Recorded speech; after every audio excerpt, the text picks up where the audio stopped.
আমরা content creator যারা আছি তারা হয়তো সবাই চিনবেন যে আসলে বর্তমান কন্টেন্ট ক্রিয়েটরের জগতে যারা কন্টেন্ট ক্রিয়েট করে তারা হয়তো সবাই জানবেন যে ভিডিও এডিটিং করার জন্য সকল কন্টেন্ট ক্রিয়েটরেরই পছন্দের তালিকায় থাকে ক্যাপকাট অ্যাপসটা।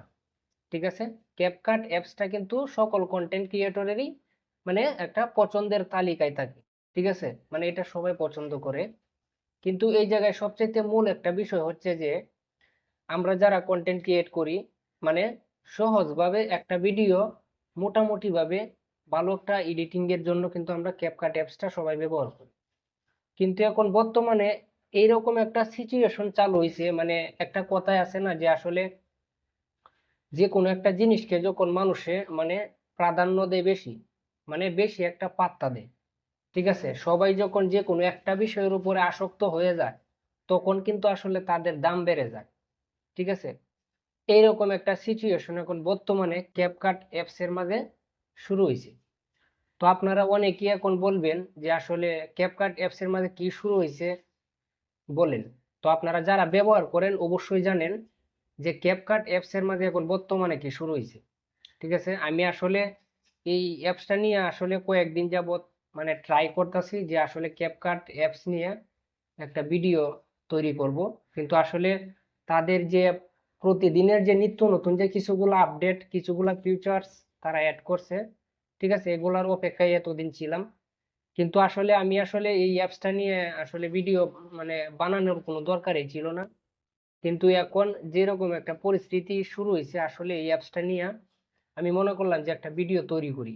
ঠিক আছে, তো এই জায়গায় সবচেয়ে মূল বিষয় হচ্ছে যে আমরা একটা ভিডিও এডিট করতে গেলে খুবই সহজ।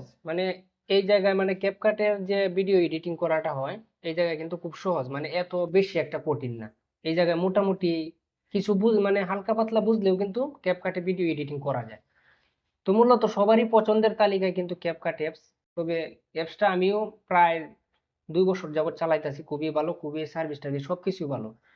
কিন্তু এখন তারা আমি একটা ভিডিও করলাম, ঠিক আছে, আমার একটা ভিডিওর মাঝে মনে করেন আমি একটা সাউন্ড, ঠিক আছে, আমার ভিডিওর মাঝে ব্যাকগ্রাউন্ড যে একটা সাউন্ড আয়ে না, মানে মানে নয়েজ, ভিডিও করার সময় যে একটা নয়েজ আসে।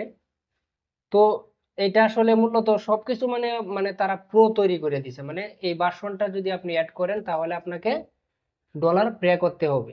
ঠিক আছে, তো আমি মূলত একটা ভার্সন খুব বেশি ইউজ করতাম। আমার ভিডিওতে যে বাড়তি একটা নয়েজ আইতো এই নয়েজটা কাটতাম। ঠিক আছে, নয়েজটা কাটলে কোনো মানে ডলার পে করা লাগতো না। ঠিক আছে, একটা ভিডিওর মেন পয়েন্টই হলো যে ভিডিওতে বাড়তি কোনো নয়েজ আসলে নয়েজটা যদি কাটা যায় তাহলে ভিডিওটা অনেক হেল্পফুল হয়। ঠিক আছে, তো আমি কিন্তু এই নয়েজটা কাটতাম। তো এখন আজকে ক্যাপকাট অ্যাপসে গিয়ে ঢুকে দেখলাম যে তারা এরকম একটা নতুন আপডেট নিয়ে আইছে যে এই রিমুভ নয়েজ যে অপশনটা, রিমুভ নয়েজটাও যদি আপনি করতে যান তাহলেও আপনাকে ডলার পে করে তারপরে আপনাকে রিমুভ নয়েজ এটা করতে হবে। এটা কিন্তু আগে ফ্রি ছিল। তো আপনার সাউন্ড এডিটের মাঝে আমি দেখলাম যে সাউন্ড এডিটের যে অবস্থা, এই জায়গায় কিছু দুই একটা বিষয় ছিল ফ্রি, এই জায়গায় কোনো ডলার পে করতে হইতো না। তো এই বিষয়গুলাও আপনার একটা বিষয় ছিল যে হালকা পাতলা সাউন্ড, ভিডিওর সাউন্ড হালকা পাতলা একটু এডিট করা যাইতো। এইটা সহ এখন তারা প্রো ভার্সন নিয়ে আইছে। ঠিক আছে, প্রো ভার্সন আপনি যে কোনো একটা বিষয় এখন অ্যাড করতে যান সব জায়গায় প্রো। ঠিক আছে, তো আমরা যারা নতুন নতুন কন্টেন্ট ক্রিয়েটর আছি অনেকেই আছে, তো আমাদের কাছে তো আর ডলার নেই যে আমরা তাদের কাছে ডলার পে কইরা আমরা ভিডিও এডিট করব। তো আমি মনে করি ক্যাপকাট অ্যাপস এর এখন যেই সিস্টেম যেই সিচুয়েশন, এই অ্যাপসটা আসলে এখন আর ব্যবহার করা যাবে না, আমাদের নতুন কিছু নিয়ে ভাবতে হবে। ঠিক আছে, বিকল্প কোনো কিছু নিয়ে চিন্তা করতে হবে। আসলে ক্যাপকাট অ্যাপসে যে একটা সুবিধা ছিল আমাদের নতুনদের জন্য এখন আর বর্তমানে এরকম সুবিধাটা নাই। তো আমাদের সবারই উচিত ক্যাপকাট অ্যাপস ব্যবহার না করে নতুন কোনো অ্যাপসের নিয়ে নতুন কোনো অ্যাপস নিয়ে চিন্তা করা।